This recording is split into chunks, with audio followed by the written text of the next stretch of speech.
Livro Seth fala a eterna validade da alma. Capítulo 1. Não tenho um corpo físico e, ainda assim, estou escrevendo esse livro. Você ouviu falar sobre caçadores de fantasmas. Praticamente posso quase ser chamado de um fantasma escritor. Não aprovo o termo fantasma. É verdade que, normalmente, não sou visto em termos físicos. Não gosto da palavra espírito.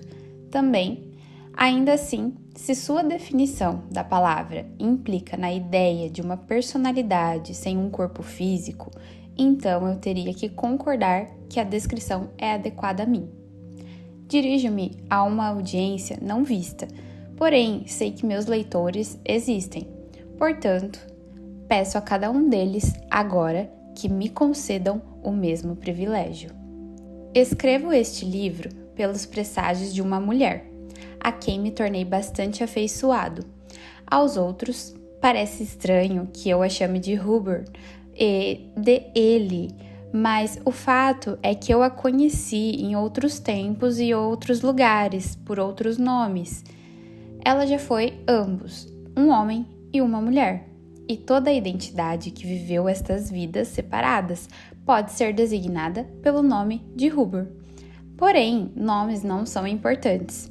Meu nome é Seth. Nomes são simplesmente designações, símbolos e, desde que você precise usá-los, eu também devo. Escrevo este livro com a cooperação de Huber, que fala as palavras para mim. Nesta vida, Huber é chamada de Jane e o marido dela, Robert Butt, escreve as palavras que Jane fala. Eu o chamo de Joseph.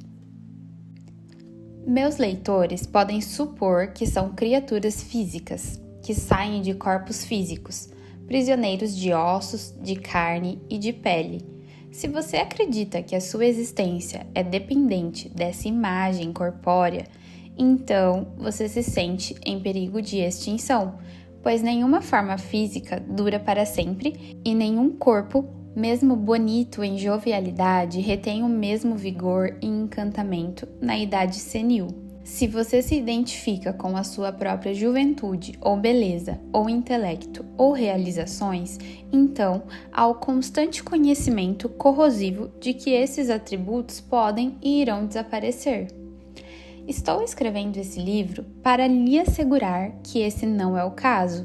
Basicamente, você não é um ser físico mais do que sou. Investi e descartei mais corpos do que me preocupo em contar. Personalidades que não existem, não escrevem livros. Sou bastante independente de uma imagem física e assim é você. A consciência cria a forma, não é ao contrário. Todas as personalidades não são físicas. É somente porque você está tão preocupado com os problemas diários, que você não percebe que há uma porção de você que sabe que seus próprios poderes são muito superiores àqueles mostrados pelo ser ordinário. Cada um de vocês viveu outras existências e esse conhecimento está dentro de você, embora você não esteja consciente disso. Espero que esse livro lhe sirva para libertar o eu profundamente intuitivo dentro de cada um de meus leitores e lhe traga para o primeiro nível de consciência, independente dos critérios particulares que mais lhe servirão. Começo esse livro no final de janeiro de seu tempo, 1970. Huber é esbelto, cabelos pretos, uma mulher ágil agora, que se senta em uma cadeira de balanço e fala essas palavras por mim. Minha consciência está razoavelmente focada dentro do corpo de Huber. É uma noite fria, esta é a nossa primeira experiência em escrever um livro completo, em transe, e Huber estava um pouco nervoso antes de a sessão começar. Não é apenas um assunto simples, ter essa mulher falando por mim. Há muitas manipulações necessárias e ajustes psicológicos. Estabelecemos o que me refiro como ponte psicológica entre nós, quer dizer, entre Huber e eu mesmo. Eu não falo através de Huber como alguém que fala por um telefone. Ao invés disso, há uma extensão psicológica, uma projeção de características de ambas as partes e uso isso para a nossa comunicação. Mais tarde explicarei como esse quadro psicológico é criado e mantido, pois é como uma estrada que precisa ser mantida limpa de escombros. Seria melhor você ler esse livro perguntando-se quem é você, ao invés de perguntar quem sou, pois você não pode entender o que sou, a menos que você entenda a natureza da personalidade e as características da consciência. Se você acredita firmemente que sua consciência está trancada em algum lugar dentro de seu crânio e é impotente para escapar disto, se você sente que sua consciência termina no limite de seu corpo, então você se vende por pouco. E você pensará que eu sou uma ilusão. Não sou uma ilusão mais do que você é. E essa pode ser uma frase carregada. Posso dizer, honestamente, a cada um de meus leitores: sou mais velho do que você, ao menos em termos de idade, como você pensa. Se um escritor pode se qualificar como qualquer tipo de autoridade, em termos de idade, então devo obter uma medalha. Sou a essência de uma personalidade energética, não mais focada no mundo físico. Assim, estou consciente de algumas verdades que muitos de vocês parecem ter esquecido. Espero fazê-los lembrarem-se delas. Não falo tanto com a parte de você que você pensa como você, mas a parte de você que você não conhece, que de alguma forma você negou e há algumas partes esquecidas. Essa parte de você lê esse livro como você lê. Falo para aqueles que acreditam em um Deus e para aqueles que não acreditam, para aqueles que acreditam que a ciência encontrará todas as respostas, como a natureza da realidade, e para aqueles que não. Espero lhe dar dicas que o capacitarão a estudar a natureza da realidade para si mesmo como você nunca estudou antes. Há várias coisas que peço que você entenda. Você não está preso no tempo, como uma mosca em uma garrafa fechada, cujas asas são inúteis. Você não pode confiar em seus sentidos físicos para lhe dar uma verdadeira noção de realidade. Eles são mentirosos adoráveis, como um conto tão fantástico a lhe contar que você acredita sem duvidar. Às vezes você é mais sábio, mais criativo e muito mais conhecedor quando está dormindo do que quando está acordado. Estas declarações podem parecer altamente duvidosas agora para você, mas quando terminarmos, espero que você veja que elas são declarações claras dos fatos. O que lhe falarei já foi falado antes, ao longo dos séculos, e falado novamente quando foi esquecido. Espero esclarecer muitos pontos que foram distorcidos através dos anos. Ofereço minha interpretação original de outros, pois nenhum conhecimento existe em um vácuo e todas as informações devem ser interpretadas e devem ser coloridas pela personalidade que a mantém e a passa adiante. Então, descrevo a realidade como a conheço e minha experiência em muitas camadas e dimensões. Isso não significa que outras realidades não existam. Tenho sido consciente muito antes de sua Terra ser formada.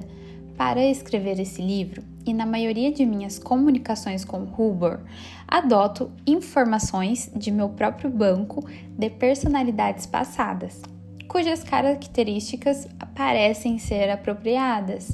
Há muitos de nós personalidades como eu mesmo, não focada no plano físico ou tempo. Nossa existência parece estranha para vocês, apenas porque vocês não percebem o potencial verdadeiro da personalidade e vocês estão hipnotizados por seus próprios conceitos limitantes. Primariamente, sou um mestre, mas não sou um homem de letras per si. Primariamente, sou uma personalidade com uma mensagem. Você cria o mundo que você conhece. Você foi presenteado, talvez com o melhor presente de todos, a habilidade de projetar seus pensamentos na forma física. O presente traz uma responsabilidade e muitos de vocês são tentados a se elogiarem sobre o sucesso de suas vidas e culpar Deus, o destino e a sociedade por suas falhas. Da mesma maneira, a humanidade tem a tendência de projetar sua própria culpa e seus próprios erros na imagem de um Deus Pai, que parece estar crescendo no cansaço de muitas reclamações. O fato é que cada um de vocês cria sua própria realidade física e, em massa, vocês criam ambos as glórias e os terrores que existem em sua experiência terrena. Até que vocês percebam que são os criadores, irão recusar aceitar essa responsabilidade. Ninguém pode culpar um diabo pelos infortúnios do mundo. Vocês já cresceram bastante em sofisticação para perceber que o diabo é uma projeção de sua própria psique, mas não cresceram o bastante em sabedoria para aprender como usar sua criatividade construtivamente. A maioria de meus leitores está familiarizada com o termo salto muscular. Como espécie, vocês cresceram em um salto do ego.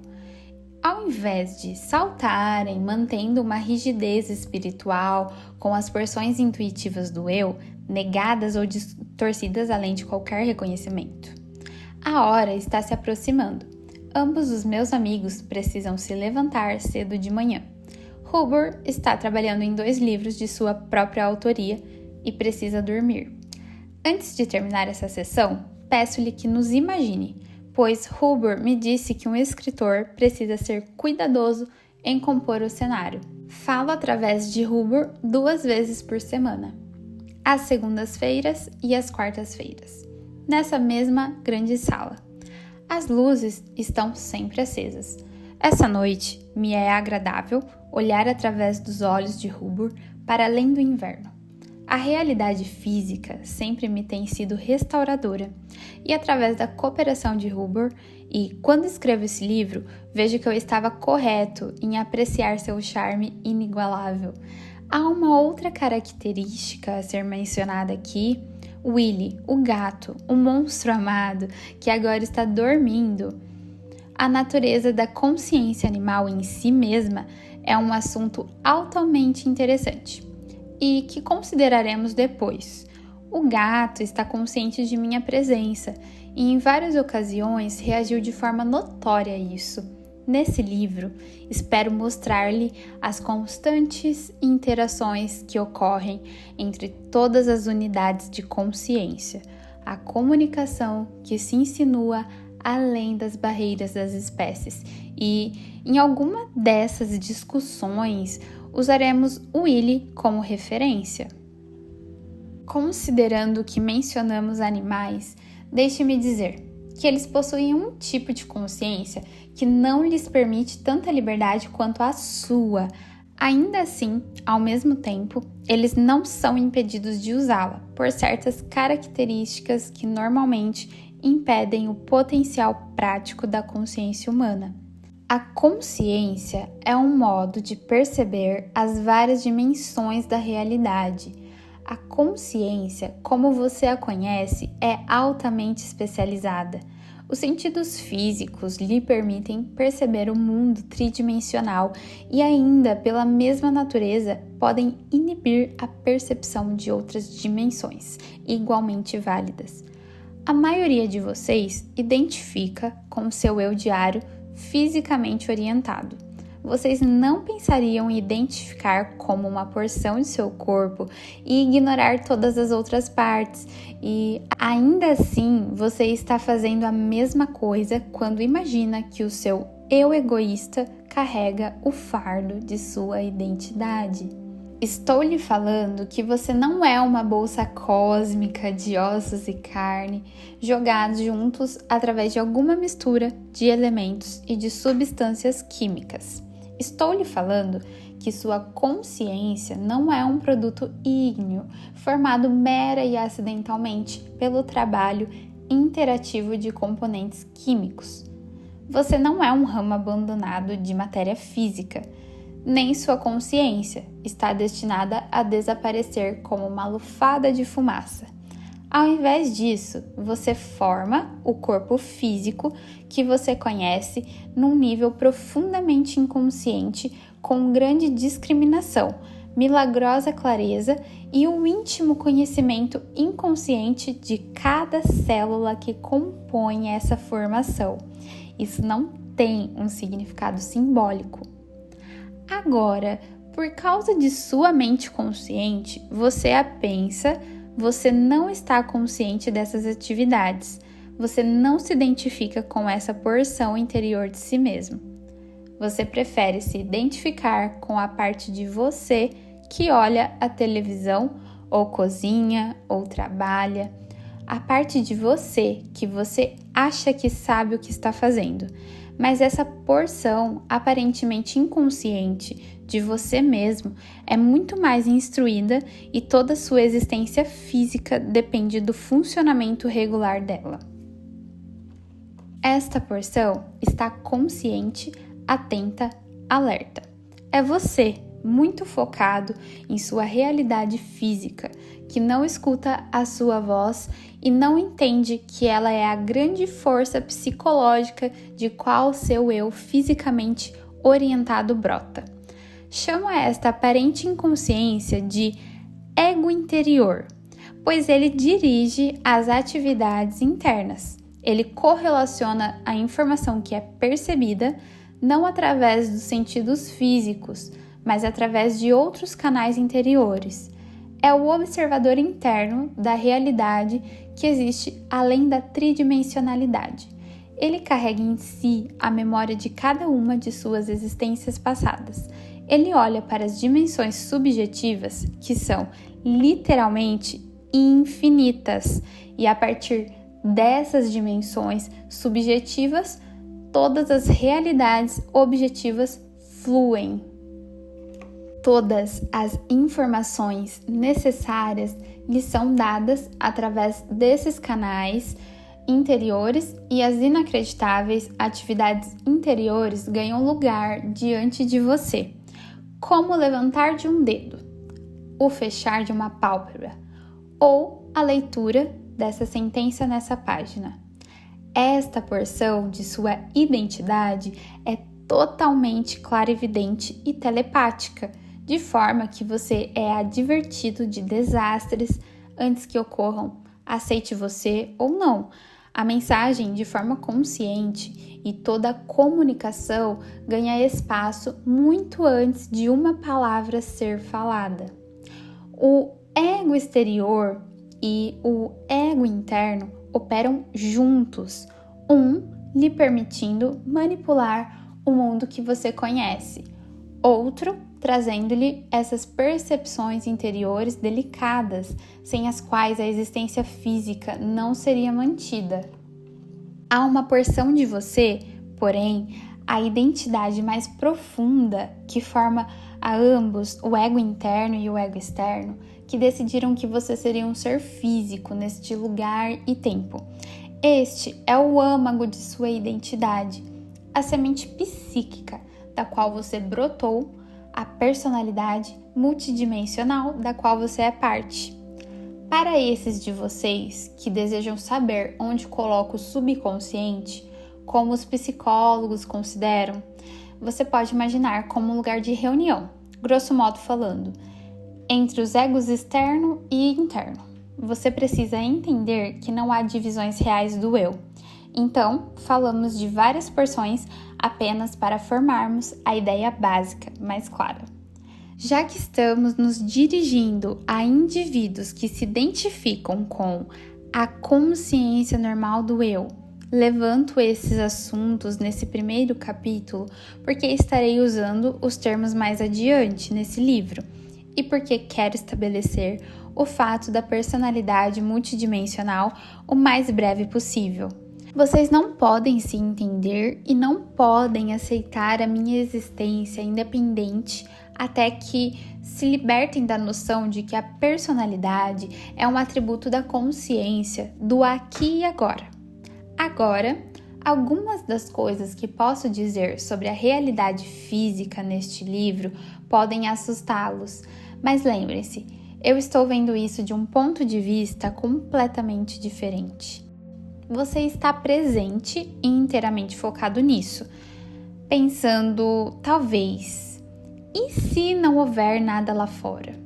Eu estou lá fora, retornando momentaneamente a uma dimensão que conheço e amo. Porém, não sou, em seus termos, um residente.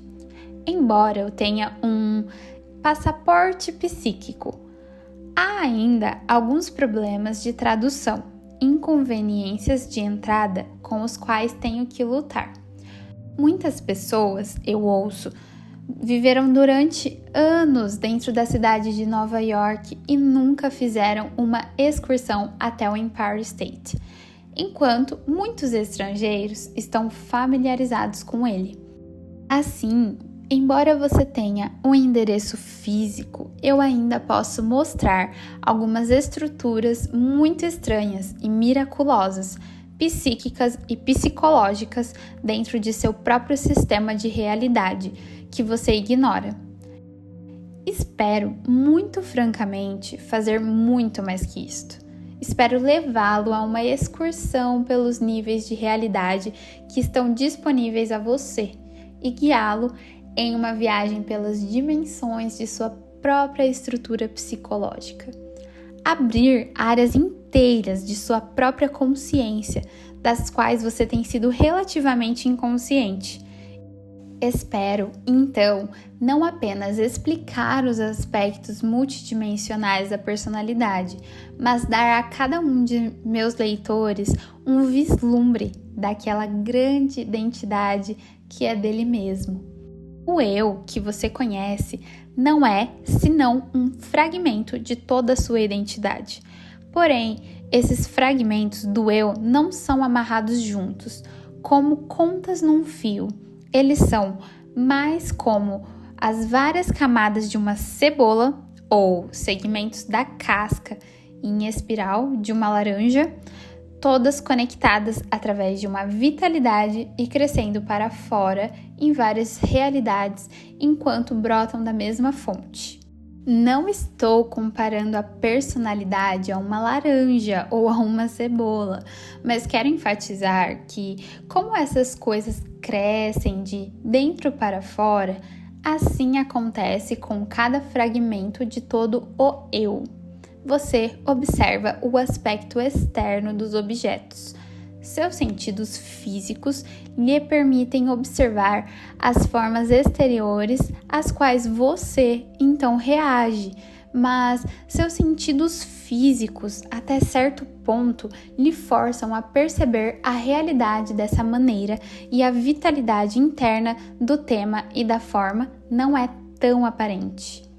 Posso lhe dizer, por exemplo, que há consciência mesmo em uma unha, mas poucos de meus leitores me levarão a sério o bastante para parar no meio da sentença e dizer bom dia ou boa tarde para a próxima unha que acharem, presa em um pedaço de madeira.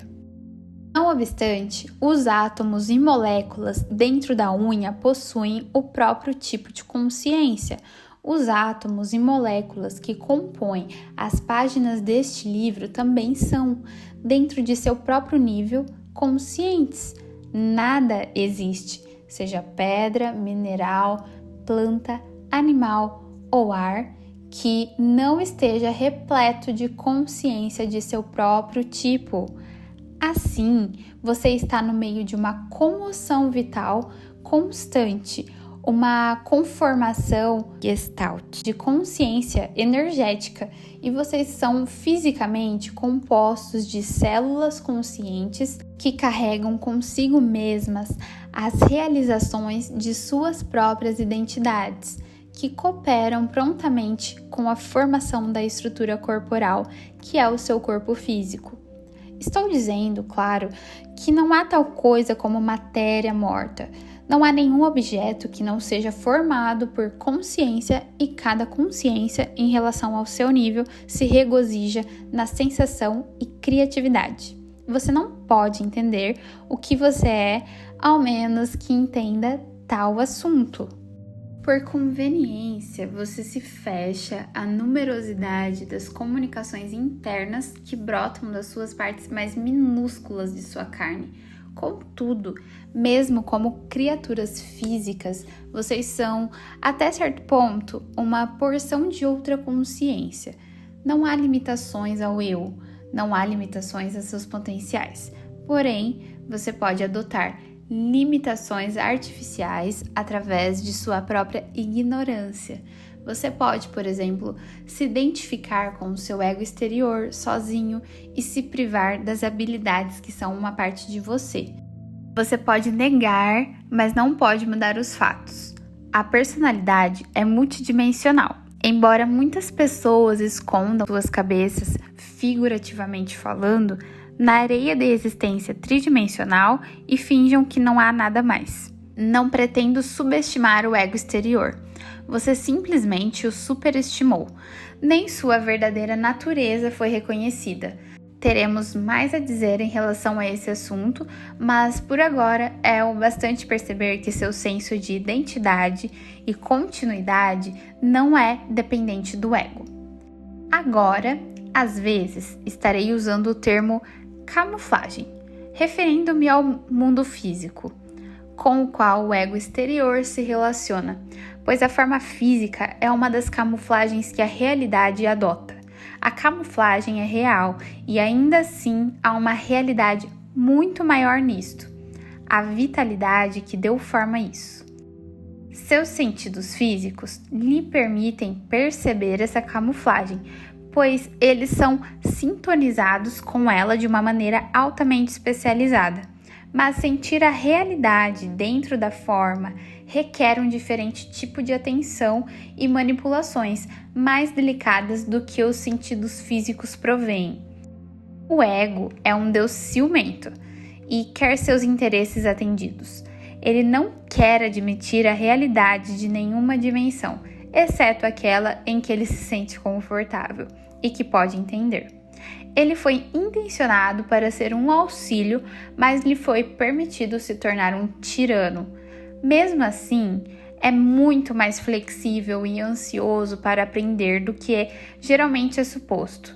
Ele não é naturalmente rígido como parece. Sua curiosidade pode ser de grande valor. Se você tiver uma concepção limitada da natureza da realidade, então seu ego fará o melhor para mantê-lo na pequena área fechada da realidade que você aceita. Por outro lado, a sua intuição e seus instintos criativos terão permissão para a liberdade, então eles comunicarão um pouco de conhecimento das grandes dimensões a essa porção mais fisicamente orientada de sua personalidade. Este livro é a prova de que o ego não tem o controle inteiro da personalidade para si mesmo, pois não há dúvida de que ele está sendo produzido por alguma outra personalidade, que não a da escritora conhecida como Jane Roberts. Desde que Jane Roberts não tem habilidades que não são inerentes às espécies como um todo, então, ao menos, deve ser admitido que a personalidade humana tem muito mais atributos do que os usualmente descritos. Espero explicar o que estas habilidades são e mostrar os modos que cada indivíduo pode usar para liberar estes potenciais. A personalidade não é uma conformação gestalt de percepção variável, é a parte da identidade que percebe. Não forço minhas percepções sobre a mulher através de quem falo, tampouco sua consciência é destruída durante nossas comunicações. Ao contrário, há uma expansão da consciência dela e uma projeção de energia que é dirigida à distância a partir da realidade tridimensional. Esta concentração distante a partir do sistema físico pode fazer parecer como se a consciência dela esteja sendo destruída.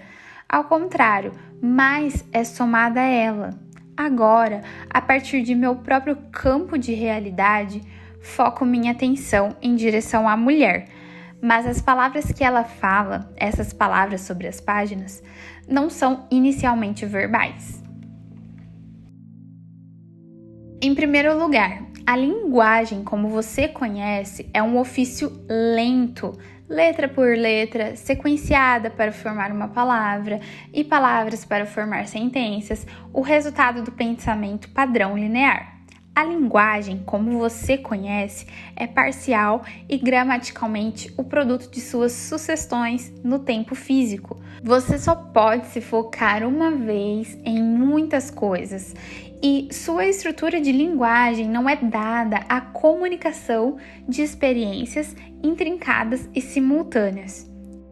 Estou consciente de um tipo diferente de experiência, não linear, e posso focar e reagir a uma variedade infinita de eventos simultâneos.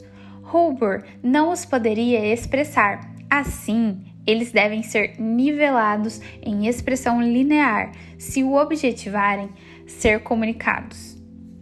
Esta habilidade para perceber e reagir a eventos simultâneos ilimitados é uma característica básica de cada eu completo ou entidade.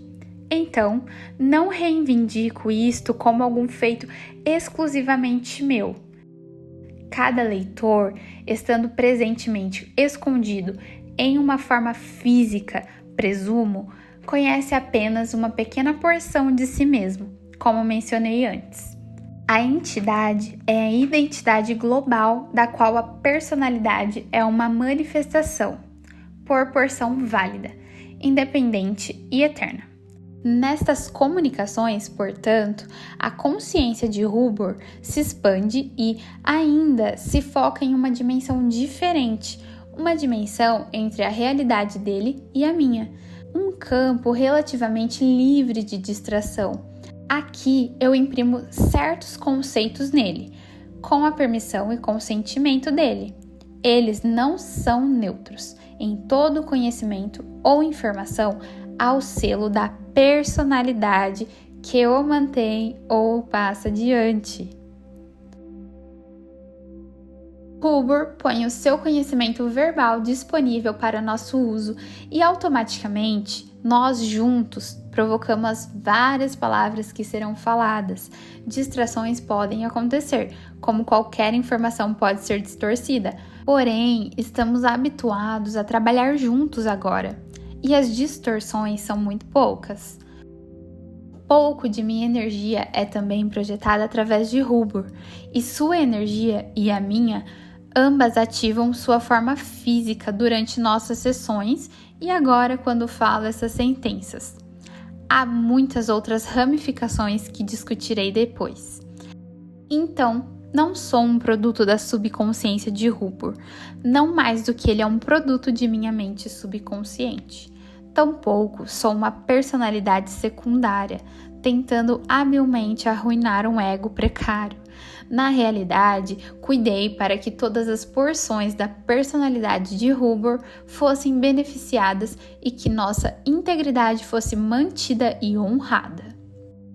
Há na personalidade de Hubbard uma facilidade bastante singular que faz possível nossas comunicações. Tentarei dizer isto tão simples quanto possível. Na psique de Hubbard há o que é equivalente a uma urdidura dimensional transparente que serve quase como uma janela aberta, através da qual outras realidades podem ser observadas. Uma abertura multidimensional que, de certa forma, escapou de ser nublada pela sombra do foco físico. Os sentidos físicos normalmente lhes encobrem estes canais abertos, pois eles só percebem a realidade em sua própria imagem até certo ponto, portanto, entram em sua realidade por uma urdidura psicológica em seu espaço e tempo. De certa forma, esse canal aberto serve tanto quanto um caminho entre a personalidade de Hubbard e a minha. Assim, a comunicação é possível por esse meio. Tais urdiduras psicológicas e psíquicas entre as dimensões da existência não são raras, elas são meramente reconhecidas como raridades e utilizadas menos ainda. Tentarei dar-lhes alguma ideia de minha própria existência não física, que isso sirva para lhe lembrar de que sua própria identidade básica é tão não física quanto a minha.